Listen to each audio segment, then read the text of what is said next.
Greetings, Commander. Welcome aboard your Sparrow Scout. She's small, she's scrappy, and she's held together by optimism and a surprisingly robust warranty. Ship's core systems are cold. First step, boot them up. Initializing lateral control firmware, version 9.7. Cycling the nav bus and syncing hull telemetry. 1 moment. There we go. This is your command console.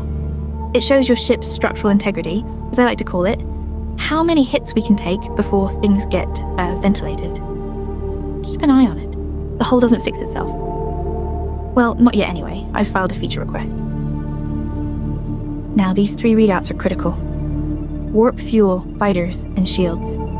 Fighters keep us from becoming someone else's salvage, and let us project power when diplomacy fails, which is often. Lose them all, and you're navigating in an escape pod, which is exactly as dignified as it sounds. Shields soak up incoming damage. Think of them as your ship's personal opinion about not exploding. Pay special attention to your warp fuel. Let it hit 0 and you're stranded, floating in the void. Fuel is spent as we traverse between sectors and can be refueled at any megaport. Below is your control deck. A series of panels for managing your ship, tracking contracts, and observing the universe around you.